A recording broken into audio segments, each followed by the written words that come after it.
Doesn't look like anyone's gotten them. You can see these beautiful chanterelle mushrooms.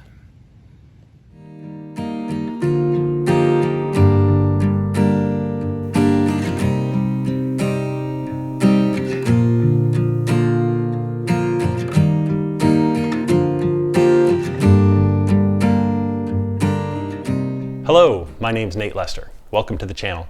So today I'm super excited because I, for the first time, have found some chanterelle mushrooms.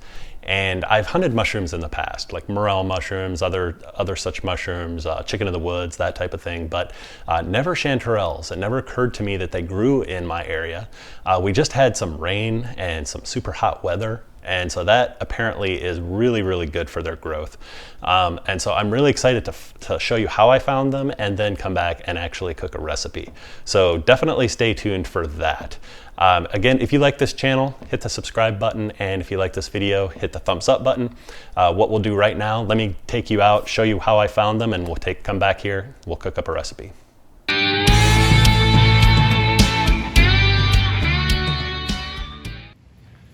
Looking around here, and we know they kind of just stand out because of the color. Chanterelle mushrooms are orangish, yellowish.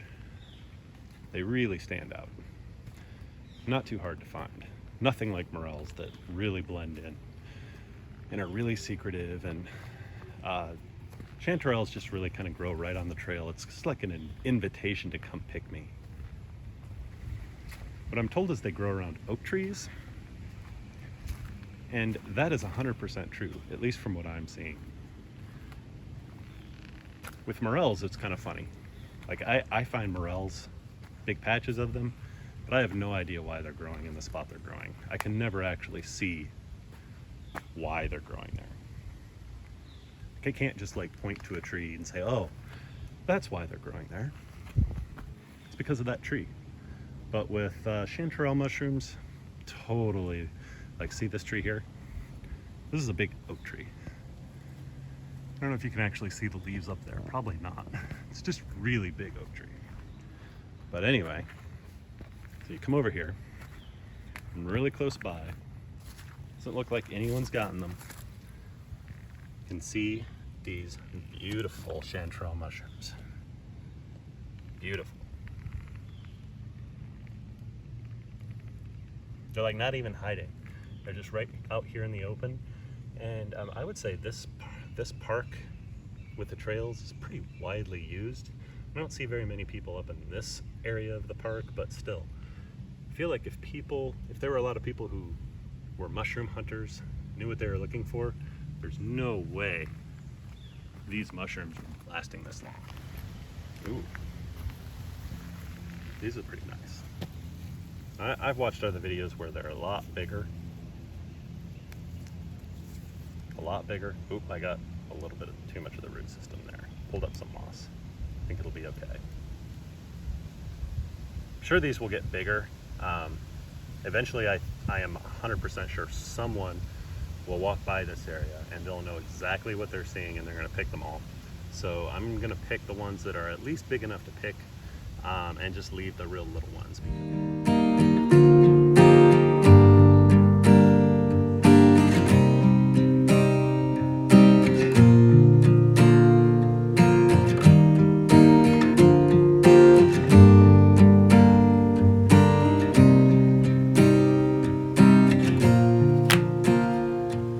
Welcome back. So that was a lot of fun out there finding those mushrooms. It wasn't real easy to find them. The first time I went out, it was a bit of a struggle because I wasn't really sure what I was looking for. They are definitely around oak trees. I will say that. That's one of those things with morel mushrooms. A lot of times I have no idea why they're growing where they're growing. Heard of elm trees, etc. But with these chanterelles, they were definitely growing around oak trees. And so that's definitely one of those identifying features when you find them. Always be careful, by the way. Just wanted to make a statement about that of when you find wild mushrooms, make sure you positively identify them. Use field guides, other YouTube videos of people who know what they're doing more than I do. Definitely look that up because you want to stay safe. If you find some of the toxic lookalikes, they really could make you sick. So definitely be careful with that. But the first thing we're going to do is we're going to wash these mushrooms. They're really dirty, especially if you find them after a rain. So come over here, I'll show you how I wash them.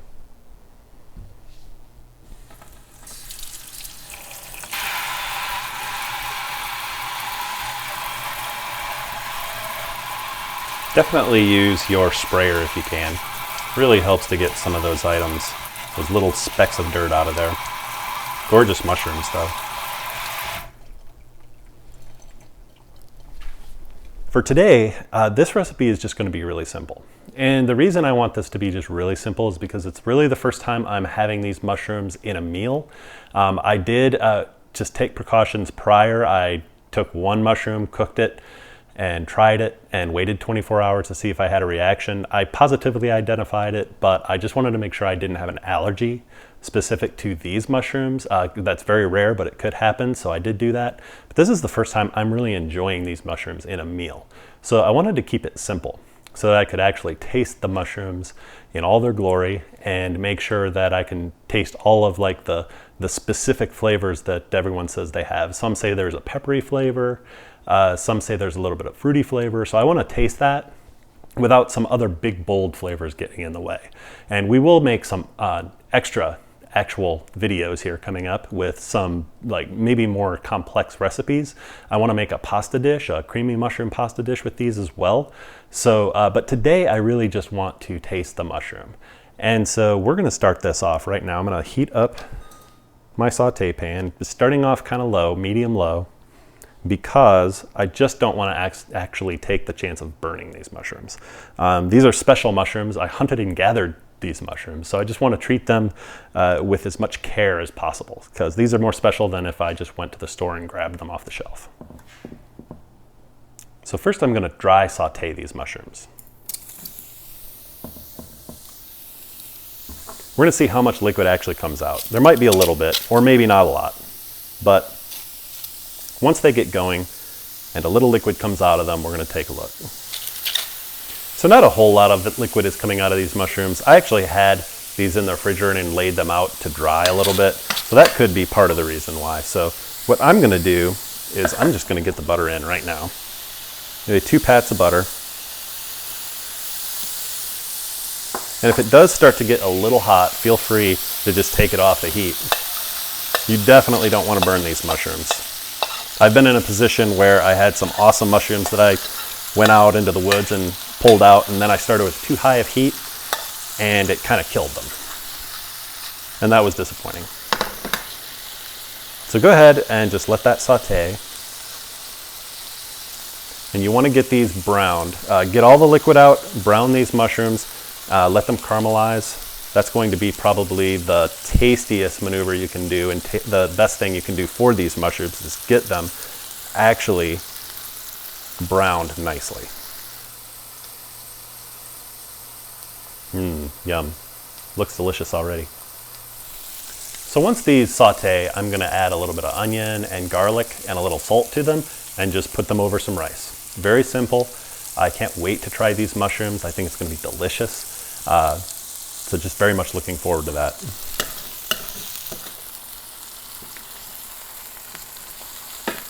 This is definitely what we want to see. I probably should have broken up that bigger mushroom so it cooks a little more evenly.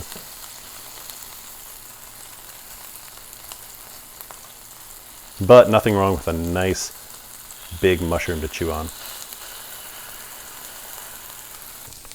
So one other thing, also remember to cook these really well.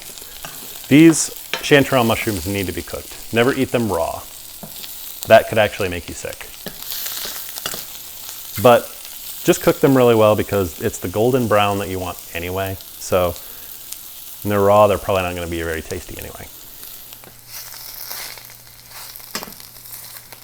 That is going to be delicious over rice. So the next step, you want to add the mushroom, or I'm sorry, the onions, not the mushrooms.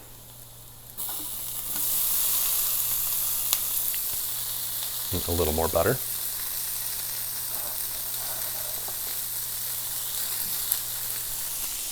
So you don't want these onions to get brown. You just want them to sweat. So turn the heat down to low. You just want them to get translucent, kind of marry up with the flavors of the mushrooms.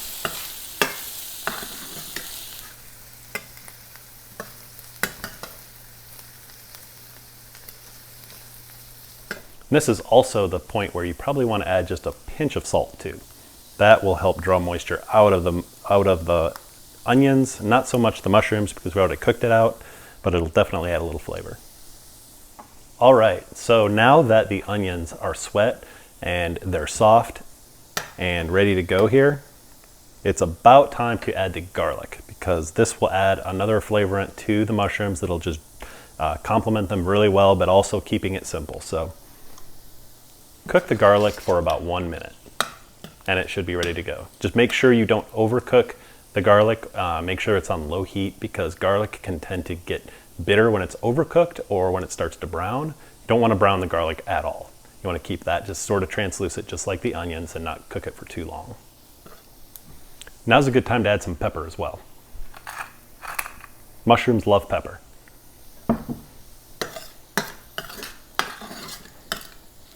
So this is looking perfect. It's exactly what we want to see. We want to see golden brown mushrooms. We want to see onions that are translucent and sweat out. The garlic is all done. All the flavors have come together. Now it's just time to pour this over the rice.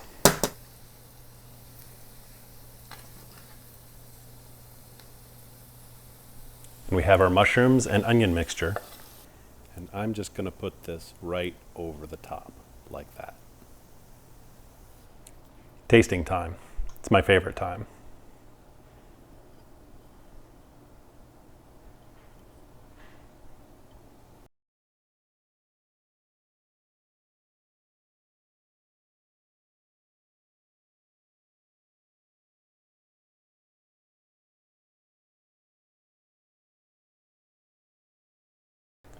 What they say is true, it is a meaty mushroom. It's almost like a portobello. It's got the same meatiness as, say, a morel mushroom. I mean, it's just delicious.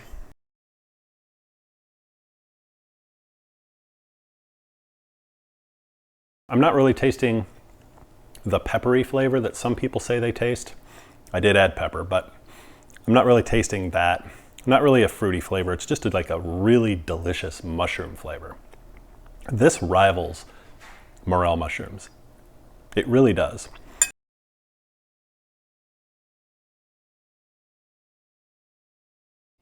Thank you so much for watching.